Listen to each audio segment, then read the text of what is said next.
Good morning. Good morning. Thank you, thank you. I'd like to start by saying thank you very much for inviting me to Baku and to attend and present at this conference. It's a real pleasure and an honor, so thank you. And it's my first visit here, and I'm very much enjoying it and will almost certainly be back. So my presentation is a much more general presentation about applied behavior analysis and and I stress one of its applications, and that is working with individuals with autism. So I am differentiating between the science of applied behavior analysis and one of its applications, behavioral intervention for autism. And I will go through some of the research evidence supporting behavioral intervention for autism, and then finish by saying a few more general things about applied behavior analysis. Now, one of the reasons why behavioral intervention for autism has become so popular and so well known is because of its impact and effectiveness when working with individuals with autism. Now, these data that I'm showing you, that I'm not showing you, these data represent the developmental path for individuals with autism in the absence of effective intervention. So what these data show, and these data are from an assessment of adaptive behavior, is that over time, individuals with autism, their rate of learning decreases. So that is not to say that they lose skills, but their rate of learning decreases. But I stress this is in the absence of effective intervention. Now, I travel around the world speaking at conferences, visiting universities, and sometimes speaking to government ministers, Minister of Education, Minister of Health, about the importance of training individuals who work with children with autism and indeed children with developmental disabilities. And nearly everyone agrees that those kinds of interventions should be based on the best scientific evidence available, which is fantastic. However, there is not always agreement on what the scientific evidence is. And I want to share what I think some of the scientific evidence is. But one thing that people do agree on is that the earlier you start the intervention, the better.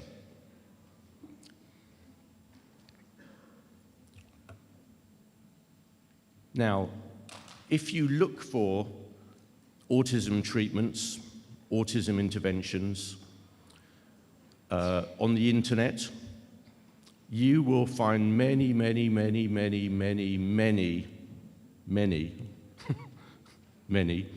interventions. And the more glossy and sexy they look, the more compelling they may appear to be. And as humans, we are extraordinarily easy to fool and convince that something may be effective when in fact it is not. And certainly for parents, and especially for parents of newly diagnosed children, parents desperately want to believe that what they have found and what they have read about is going to be effective. And that makes them very vulnerable to false and exaggerated claims about some things that work when they may not work. So beware of claims for the effectiveness of things that are based on anecdotes, or testimonials, or personal opinion. It's not sufficient for someone to tell you, I know it works, believe me, trust me. That is not good enough. You need to look at the scientific evidence for these things. Because logically, not all treatments can possibly be comparably effective. And some treatments may even appear to work because you so desperately want them to work. A few years ago, I was at a conference, and there was a poster presentation at the conference. And the poster presentation started with a large blank piece of paper. And every time someone walked past, they were invited to write something on the paper, an autism treatment that they had heard about. Not necessarily an effective one, just if you can think of one, write it on the poster. And at the end of the conference, there were over 700 treatments written on the poster. And here are some of them. And I apologize that this is written in English, but there is nothing on this list or this list that has scientific evidence to support it, even though this is a long list. And this is by no means an exhaustive list.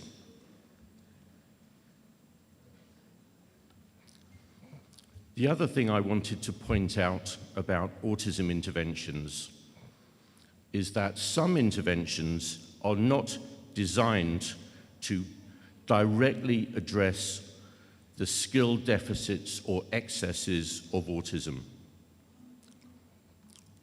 As someone said yesterday, autism is a condition characterized by behavioral deficits and excesses. And there are many interventions that look like and are designed to look like they directly address autism, but actually they only address some of the peripheral and associated issues for some children with autism. So, for example, interventions to address sleep problems or diet problems, or to take vitamins or dietary supplements and these kinds of things, they will not have any impact on a diagnosis of autism. And indeed, many children and adults have sleep problems and diet problems. So beware of interventions that look like they're designed to address autism, but actually do not. So the only way to really evaluate whether something is effective is to look at the scientific evaluation for that intervention. And when I say scientific evaluation, I mean research that's published in peer-reviewed journals, not books, not Wikipedia, not magazines, peer-reviewed journals.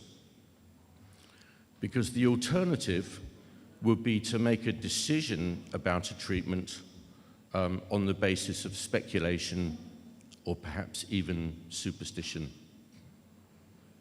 Now, in the 1950s, an individual called Bruno Bettelheim described autism as being a condition resulting from poor parenting, and he used the phrase refrigerator mother, by which he meant mothers that were very cold towards their children, did not show them love and empathy and so on. And he was completely wrong. It was complete nonsense. But I still meet parents to this day that somehow believe it might be their fault or something to do with the way they brought up their child that led to their diagnosis. But there's no evidence to support that, and it is a completely discredited theory. And there are many other examples of similar issues over the last however many decades. Now, it may be the case that you say to me, I am using this kind of intervention. I don't know whether it works or not, but what's the harm in doing that? And my argument would be that I would not be able to ethically justify doing something that's ineffective because you are wasting your time and your money, and what children need is something effective to quickly help them catch up with their typically developing children. So just because something is not harmful, it is not an argument for trying it anyway.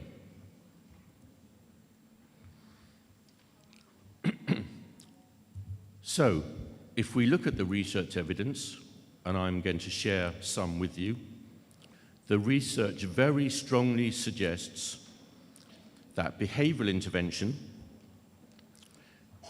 in the context of autism intervention is the intervention that has scientific support. And furthermore, there is more evidence to support behavioral intervention for autism than there is for any other approach. Now, I have put the word approach in inverted commas because ABA and its applications are not approaches. They are the application of scientific principles to change behavior. But I'm telling you, and I'm going to argue, that there is more evidence to support behavioral intervention than there is for anything else.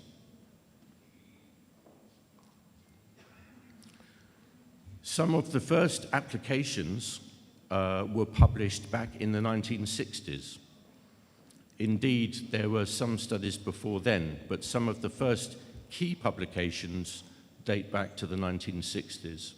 So this is not a new phenomenon. We have been doing this for many, many years.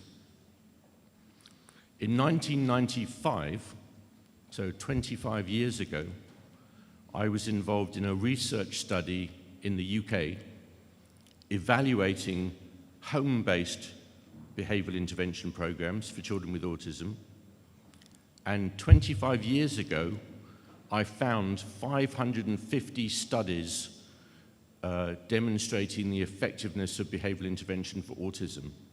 So 550 studies 25 years ago. I can't even begin to imagine how many studies there are at this point in time. Many, many, many thousands.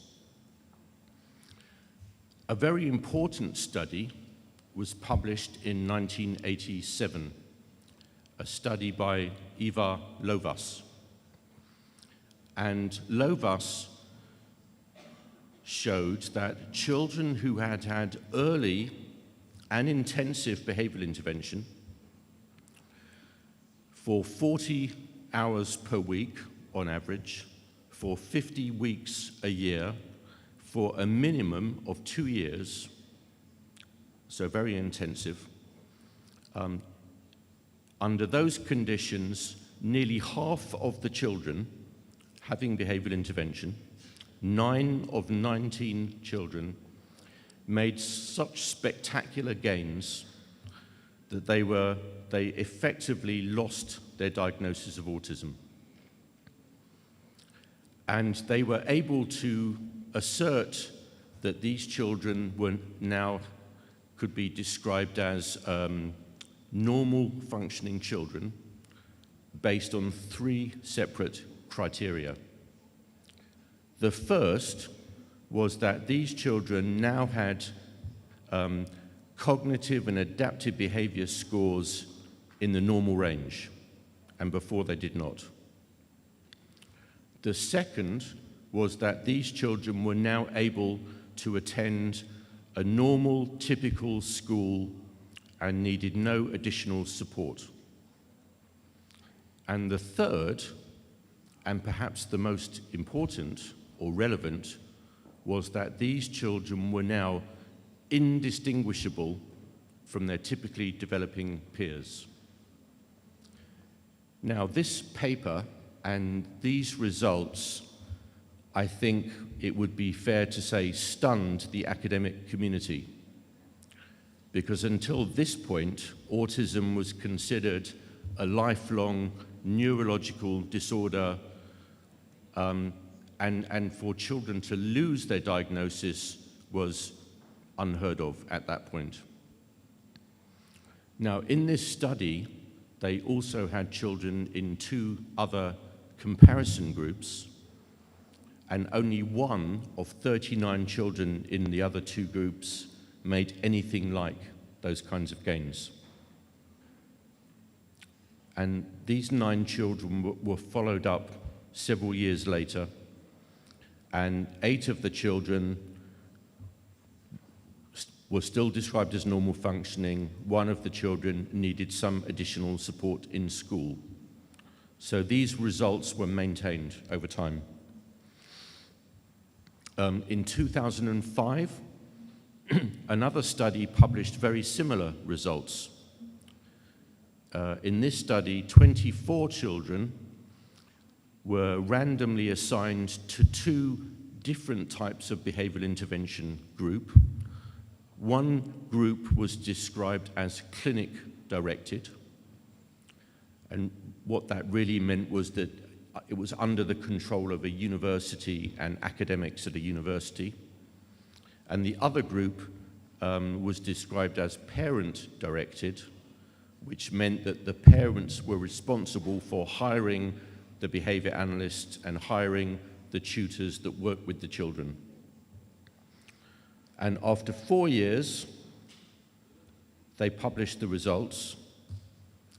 And what you can see, actually what you probably can't see, because it's very small, in the left column that I've highlighted are the IQ scores and other scores at intake or baseline, and to the right of that are the mean IQ scores after 4 years, and there are spectacular differences between the 2. So in other words, after 4 years, many of the children made spectacular gains. And here are the individual data. And very similar to Lovas's data, half of the children, approximately, are making spectacular gains, where half are not. Now, what I find interesting about these data is why we don't know more about why all children do not make spectacular gains. And I would like to see much more research evaluating the different variables that influence effectiveness, and that's something we do not yet know enough about. In the United Kingdom, in 2007, a study was published that looked at the impact of behavioral intervention as just run out in the real world. So no universities were involved in this study. The authors had no control over the interventions. They just wanted to find children whose parents reported that they were having behavioral intervention and compare them with children whose parents reported they were having something else. And they published the data after 2 years. And again, I apologize, that's very difficult to read. But again, after 2 years, they showed that the behavioral intervention group made much bigger gains than the other group. And this is without having any control over the intervention. Now, this is what the individual data look like. In the graph on the left-hand side, that shows the data for the children having early intensive behavioral intervention. And on the right-hand side, a comparison group. And the data to the right of the line show progress, and the data to the left of the line show the loss of, these are IQ scores. And so what these data show is that many more children in the early intervention group are making gains, and many more are making spectacular gains. And very few are making losses compared to the comparison group, where actually many children are making losses.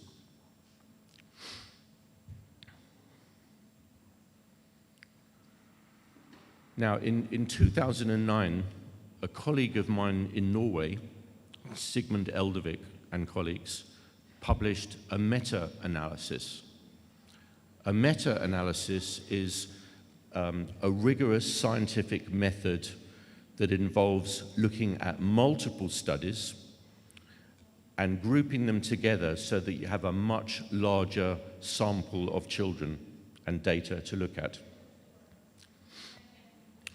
And they wanted to look at the effects of early behavioral intervention compared to comparison groups and control groups. The children had to be between the age of 2 and 7 at the beginning of intervention. And to be included in this meta-analysis, the studies had to report outcomes as measured by some kind of psychometric assessment, either cognitive ability, IQ, or adaptive behavior. And they identified 9 studies for the meta-analysis. They used a statistic called the Reliable Change Index, because one of their research questions was, of all of these studies and of all of these children, how many children made spectacular progress?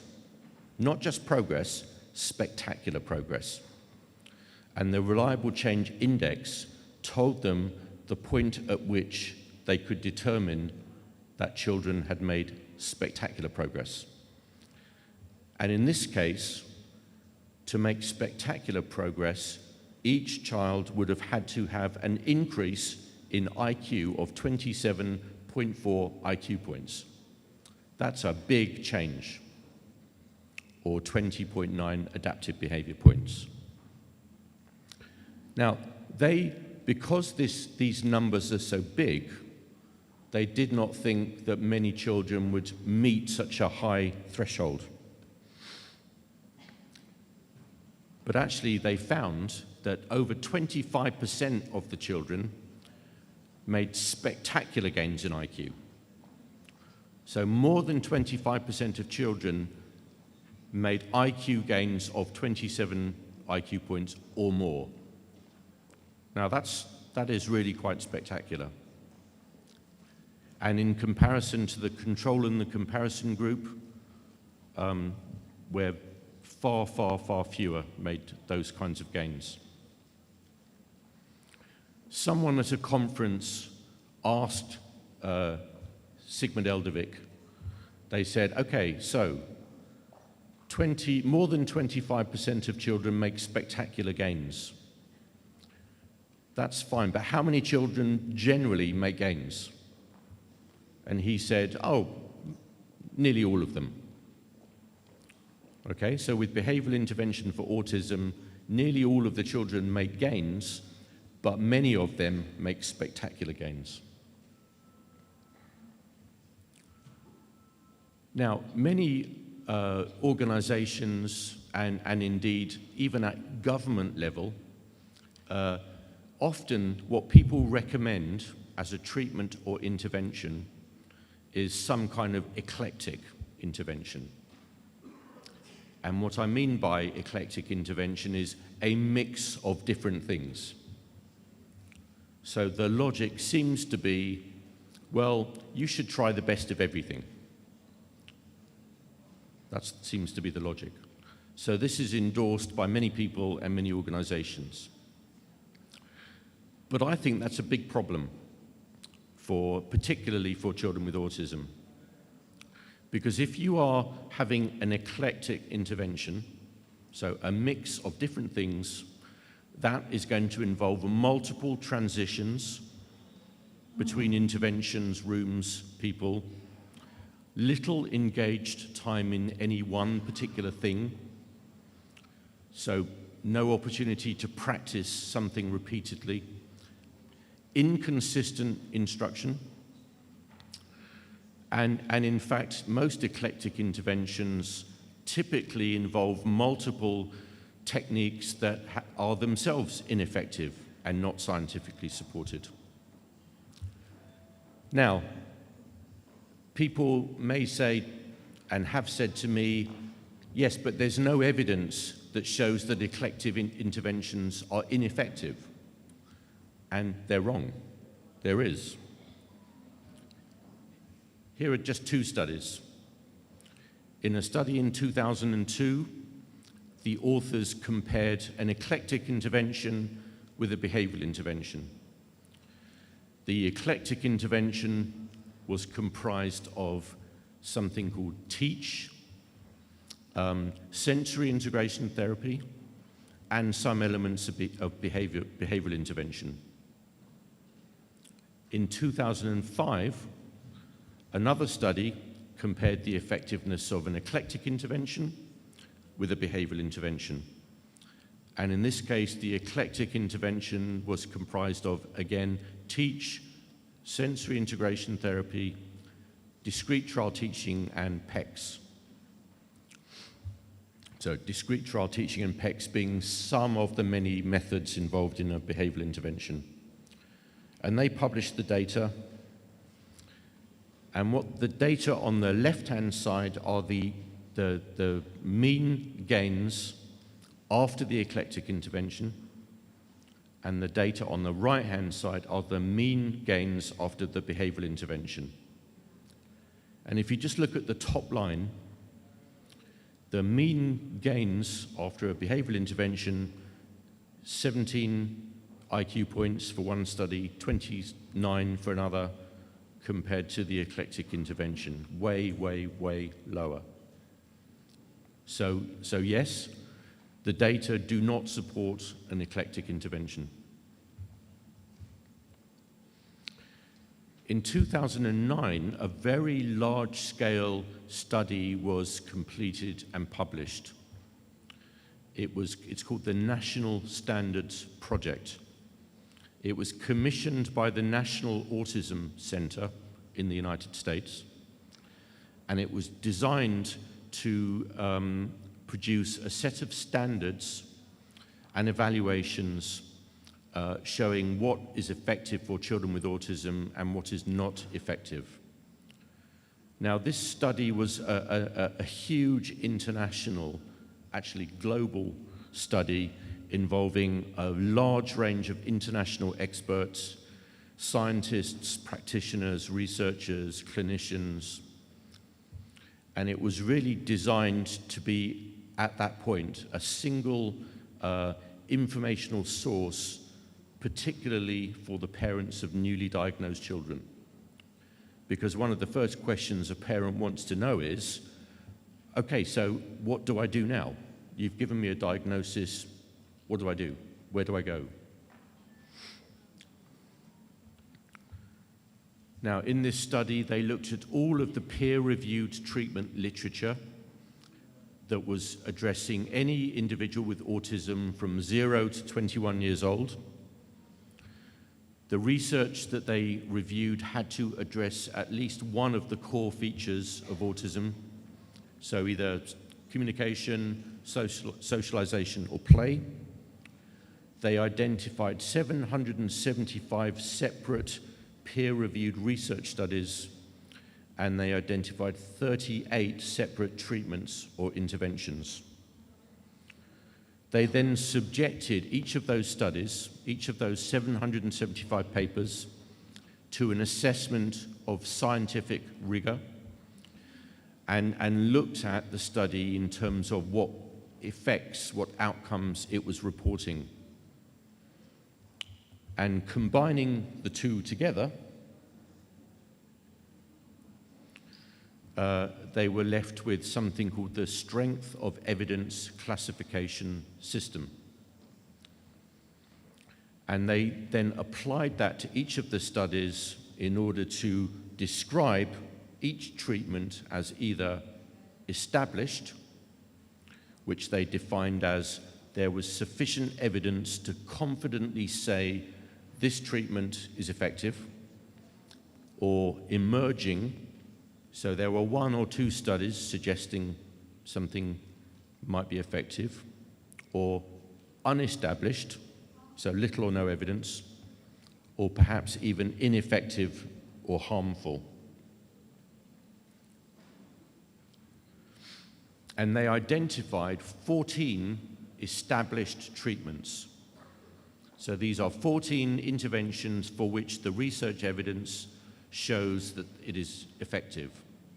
And of these 14, 12 of them are clearly derived from behavioral intervention.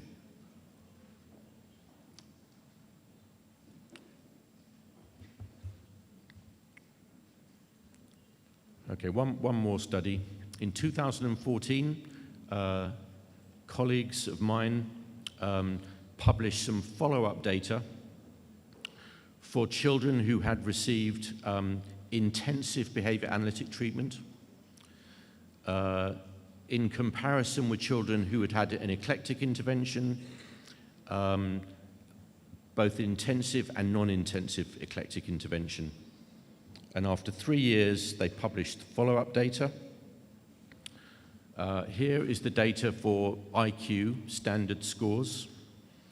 The top left panel is the intensive eclectic group. The top right panel is the non-intensive eclectic group. And the bottom left panel is the behavioral intervention group. And what you can see, I think, very clearly, sorry, thanks, Bill. So let me just say that again. So the top left panel is the intensive eclectic data. The top right panel is the non-intensive eclectic data. And the bottom left panel is the behavior analytic intervention group data. And just look at the scores in the top half of the graph. And you can clearly see that in the intensive behavior analytic intervention group, their scores are much, much higher. And very similar data for adaptive behavior. Okay, so more progress for the behavior analytic intervention group. Now, this is just a summary of some of the many thousands of studies that are out there. And on the basis of all of this research, there are now unequivocal recommendations to provide behavioral intervention for autism as opposed to anything else from a range of important people. And some on this list are very prestigious organizations or individuals. The Surgeon General of the United States of America says that you should be using behavioral intervention for autism because it has the most data to support it. Now, the last organization on this list is Autism Speaks. And they are based all over the world. And a few years ago, I went to a presentation provided by their research director. and she talked about projects that were looking at the causes of autism, the etiology of autism. And when she finished, someone asked her a question. They said, "Excuse me, I have a question. Why are you not spending money on looking at interventions for autism?" And she said, "Well, because we know that the research evidence for behavioral intervention is unequivocal. So why do we need to do more research about that?" So very, very prestigious recommendations from many people about the fact that we should be engaged in behavioral intervention. And one more thing. In the United States now, every state will reimburse behavioral intervention through medical health insurance companies. Now, just think about that. These are insurance companies paying for behavioral intervention.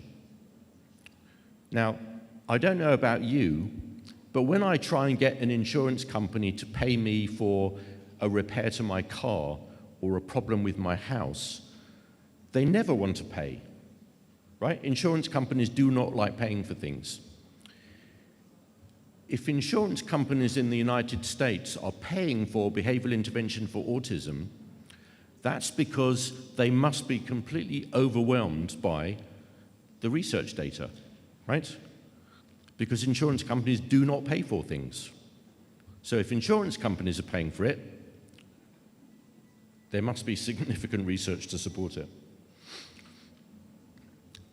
Okay, I think there is still, though, a lot of confusion around the world about behavioral intervention and applied behavior analysis, and there are many kind of packaged interventions, some of which are behavioral in nature, some may not be, and because there are so many different terms and labels and descriptors, I think consumers are very confused.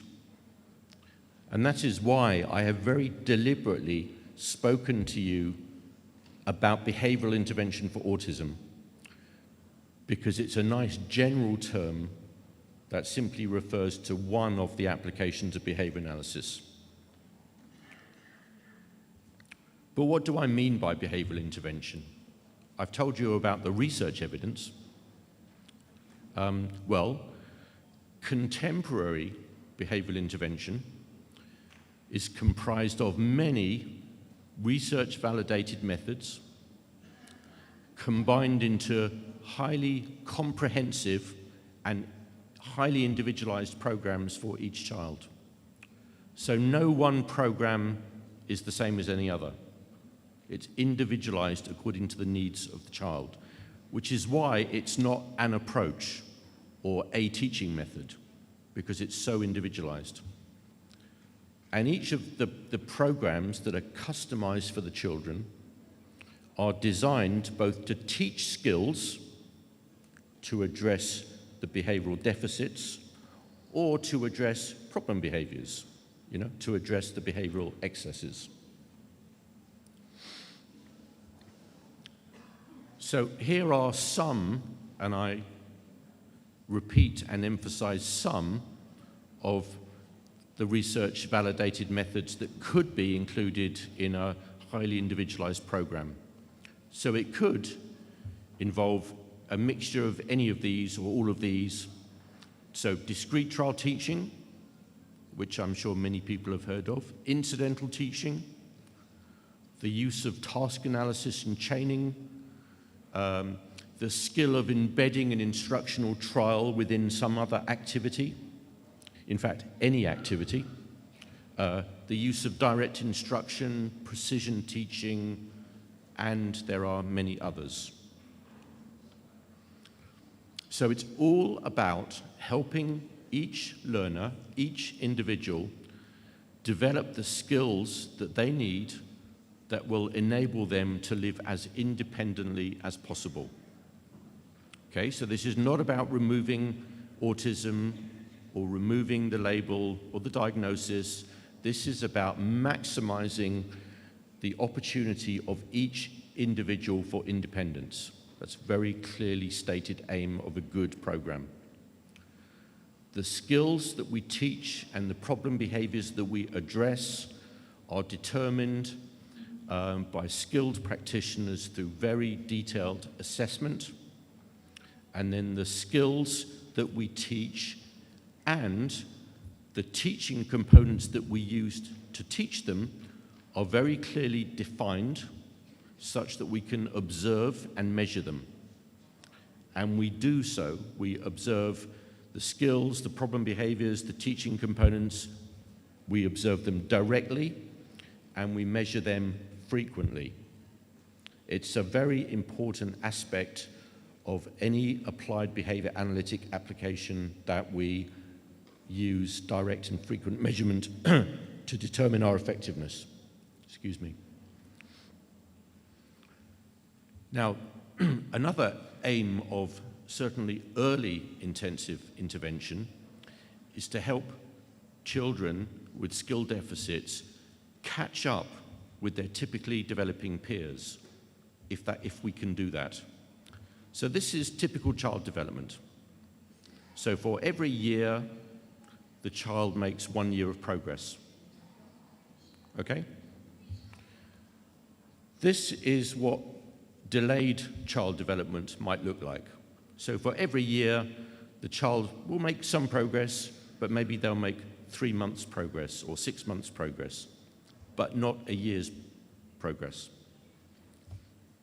And what we aim to do when we start behavioral intervention, the point at which we start, we aim to teach the child very efficiently and very quickly and teach them more so that they may catch up with their typically developing peers.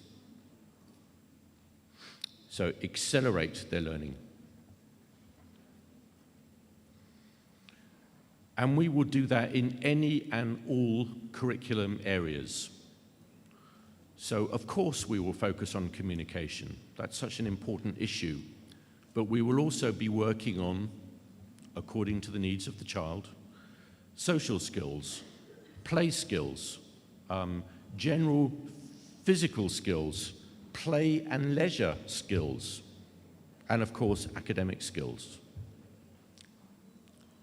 I visited a school several years ago, and the teacher said to me, in the classroom, the child is fantastic. They sit, they concentrate, they're learning, but when they go outside for playtime, they just engage in stereotypic behavior. Okay, they kind of flap and rock. And they said, so what should we do? And I said, well, does the child know how to play? And they said, well, we don't know. And I said, well, you should teach that. You should teach them play skills, because it's an important and often overlooked aspect of what schools do. And when we work on a skill area, we usually break that skill down into small component skills and then gradually teach them one by one and sequence them developmentally until they become more complex and more adaptive. Now, in terms of addressing problem behavior, and actually my background to working in the field was working with adults, not children, adults with developmental disabilities and very severe, sometimes life-threatening problem behavior. So I could talk about problem behavior for hours, but I have one slide. So generally, in a good teaching environment, a good school, a good center, there will be little unstructured time to engage in problem behavior, because we keep the children so busy with important adaptive skills that there's no time to engage in problem behavior. And if children do engage in problem behavior, we assess that through a process called a functional analysis, where we aim to identify why the child is engaging in problem behavior, what is the function of the behavior, and when we know what the function of the behavior is, that helps us design an intervention to address problem behavior. Now, in a school setting, one of the most common functions for problem behavior is escape from demands, because almost by definition, in a school, you are trying to teach new things. And teaching new things can be difficult for children. And when you try and teach something that's new and difficult, and the child finds it difficult, it's easier to escape than it is to fail. And so many children engage in problem behaviors in school settings in order to escape or avoid the teaching. Now, I say that because I think someone mentioned yesterday that it's important to give children space, and a quiet space, if they engage in problem behavior. But that may be entirely the wrong thing to do if they're actually trying to escape from something, because if you do that, you will simply be reinforcing problem behavior. So do not do that until someone has conducted an assessment and identified why the problem behavior is occurring. That must happen first. So once we know what the function is, we no longer, ideally, we no longer provide access to the reinforcer that's maintaining the problem behavior, and even more importantly, we reinforce alternative, adaptive, functional behaviors instead. Okay? So in my example, if a child cannot do something and wants to run off, we may teach them to ask for a break in a more appropriate way. Okay, so that would just be a simple example of something that we might do in that situation.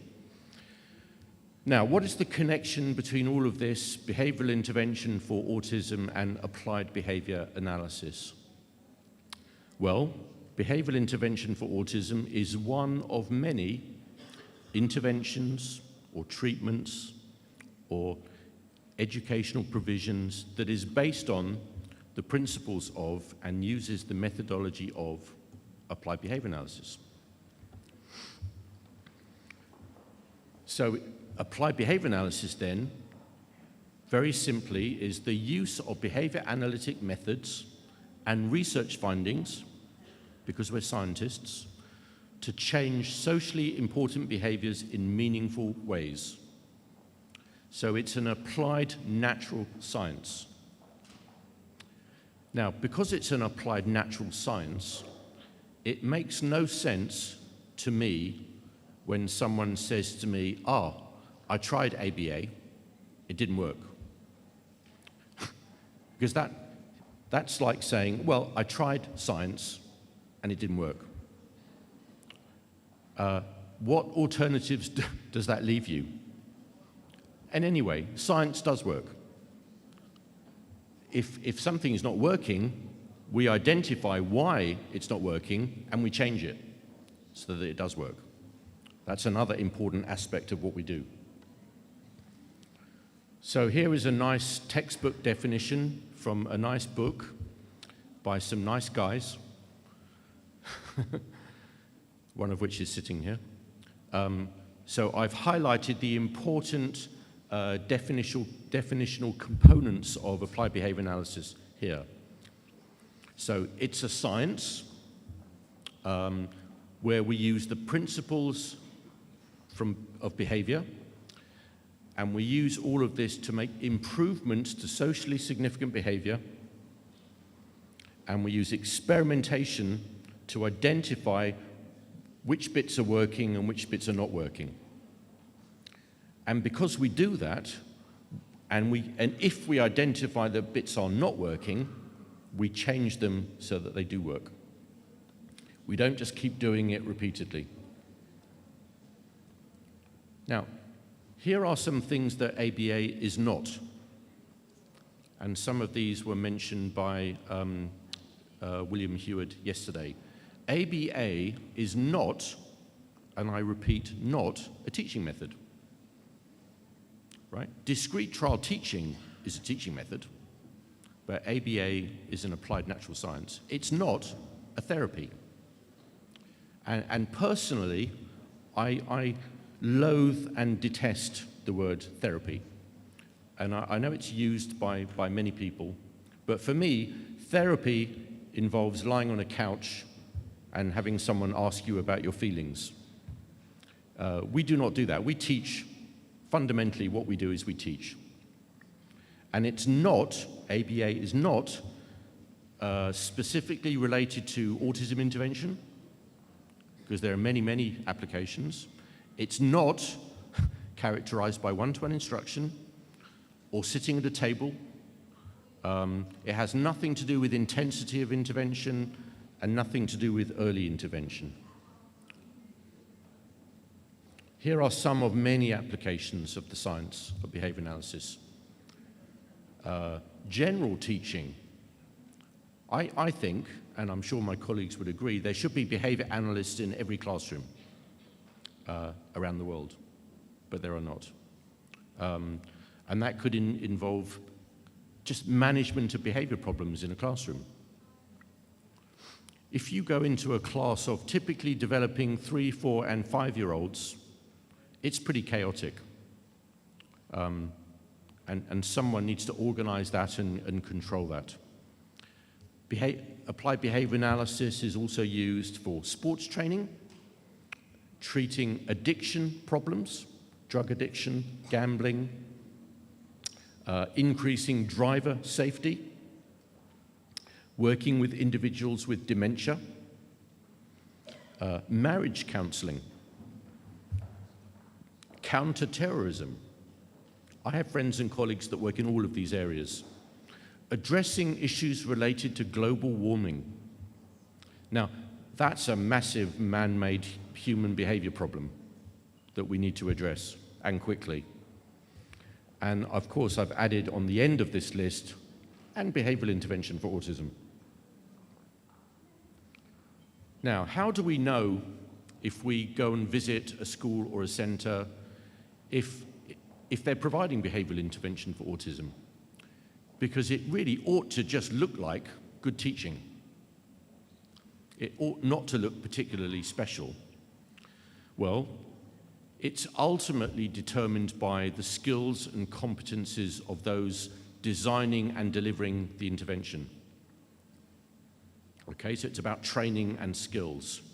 And you develop skills and competencies to do all of the things that we're going to talk about today through advanced academic training. Not a couple of workshops, serious advanced academic training and extensive hands-on experience. You have to know how to apply the knowledge that you are acquiring. You can't just absorb or read a book and then go and do this stuff. So you need to engage in practice under supervision to develop these skills. Okay, so just to finish off, in summary, behavioral interventions for autism have overwhelming empirical and international support. Overwhelming. Behavioral intervention for autism is one of many applications of the science of behavior analysis.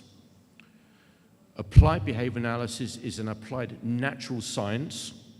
It's not a therapy or an approach. And all ABA provision, behavioral intervention for autism or anything else on the list I showed you should only be delivered by those properly trained in the science. Thank you very much. Thank you.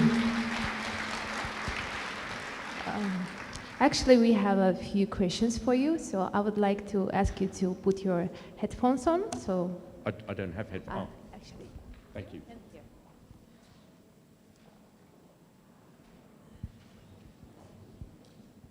Bir neçə suallarımız var.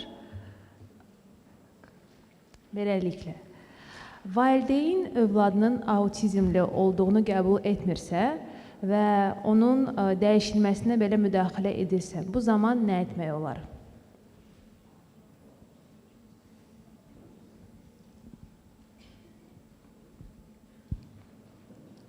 Okay. Do I need to repeat the question? No, you have headphones. Okay.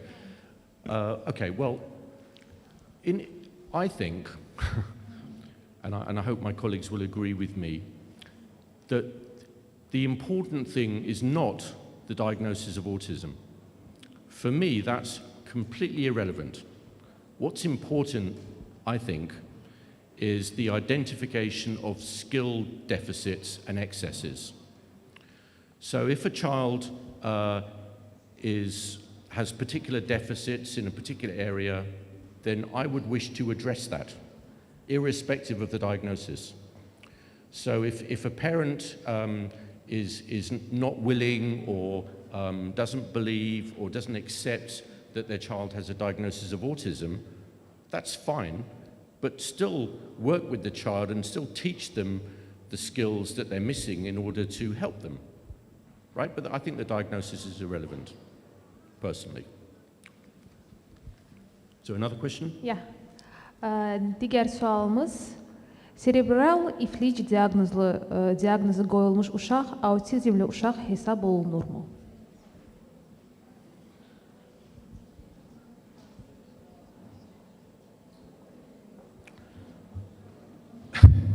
That's an interesting question. No, I don't think so. I think the diagnostic criteria are very clear, and to get a diagnosis of autism currently requires that you have the specific behavioral deficits and that they are present before age 3.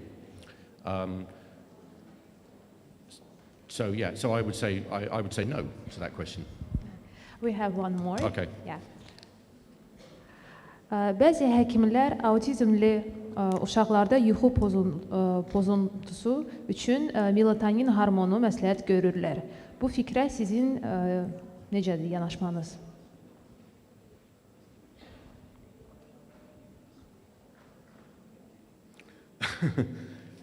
Well, you're asking the wrong person. I mean, I'm a behavior analyst. I do not prescribe medication.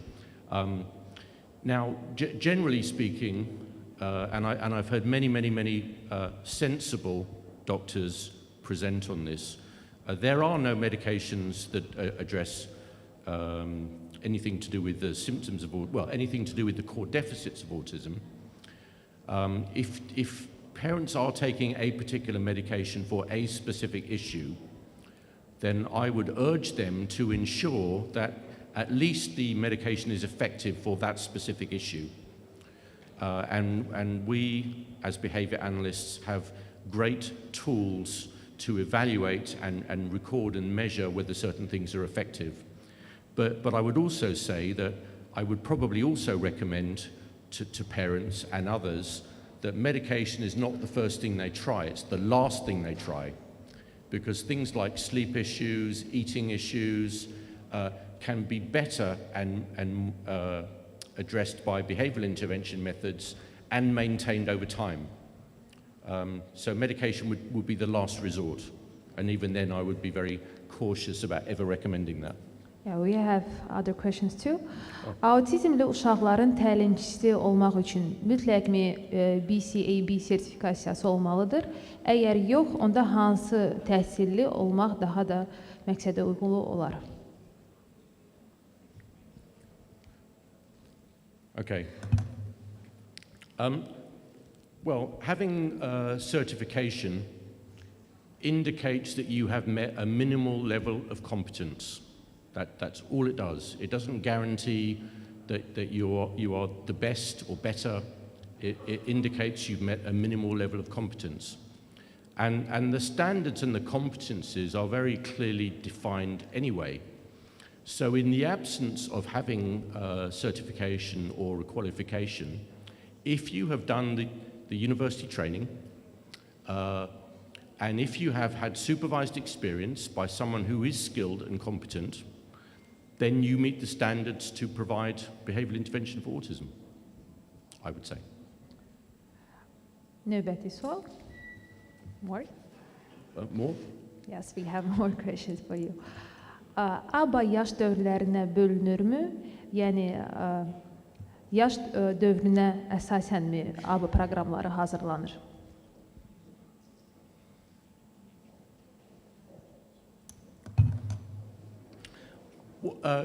Yes.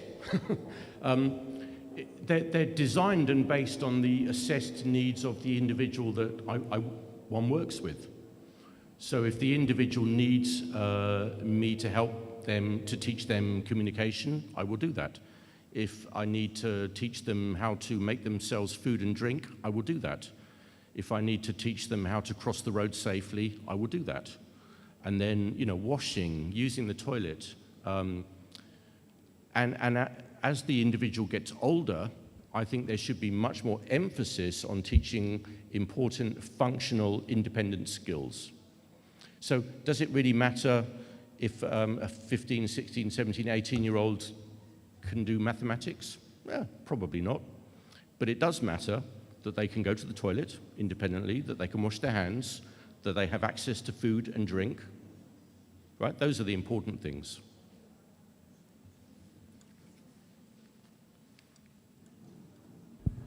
Another question for you? There is more. Русча olacak bu sual. Доброе утро. Могли бы вы порекомендовать инструменты диагностики у взрослых, рассказать о тестировании аутизма у взрослых?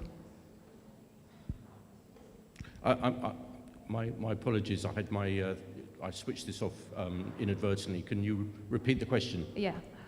Могли бы вы порекомендовать инструменты диагностики аутизма у взрослых и рассказать о тестировании аутизма у взрослых? Well, there are a range of diagnostic tools that can be used across all ranges, all age ranges. I'm not sure whether I would or could recommend any in particular, but there's a long list of different diagnostic tools one could use. I suppose if I had to come up with one, I would want to have one based on observation rather than interview. So something like the ADOS, the Autism Diagnostic Observation Schedule? Yeah, okay. Mm-hmm. Can I go now? No. Few minutes and you can go. Əgər autizmli uşaq təlimi istəmirsə və buna görə davranış göstərirsə, nə etmək lazımdır bu zamanda? Yeah.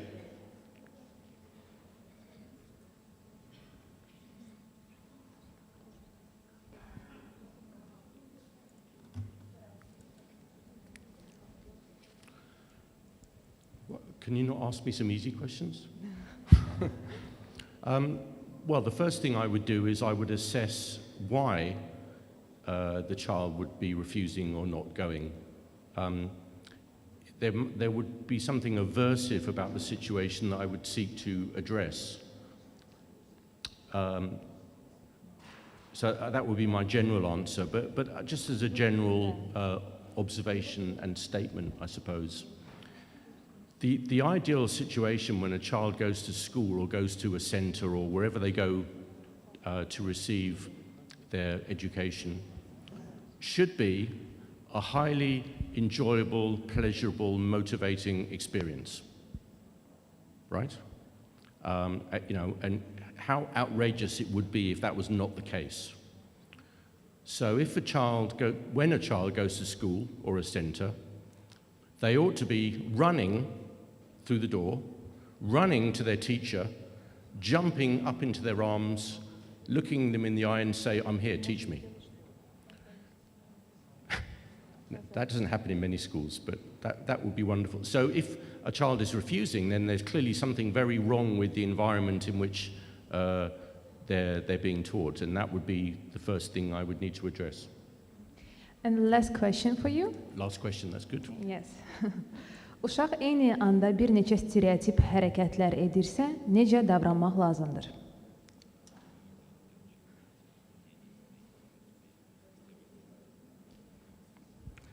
Sorry, could you repeat it? repeat the question? Repeat the question. Uşaq eyni anda bir neçə stereotip hərəkətlər edirsə, necə davranmaq lazımdır?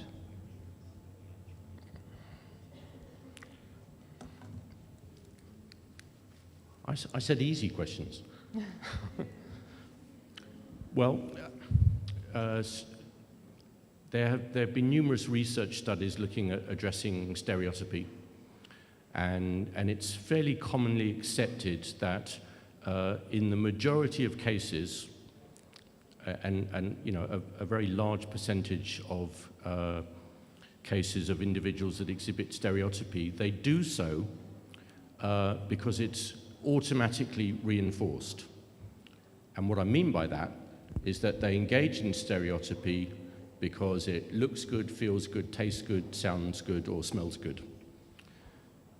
Now, that's a problem because the teacher has less control over the contingencies in that situation. So what I would probably suggest is, first, you identify the primary source of reinforcement. So if it's something that sounds good, then you need to find some competing reinforcer that sounds as good. So let me give you an example. I used to work with a child who is engaged in vocal stereotypy. So he would scream and shout. And we identified the function as sensorily maintained by the sound it produced for him. So we did our functional assessment, we did a preference assessment, we identified some music that he really liked, and we gave him non-contingent access to music in order to reduce the stereotypy, and it was effective. That's all. Thank you. Okay, Thank you very much. Thank you. Çok sağ olun.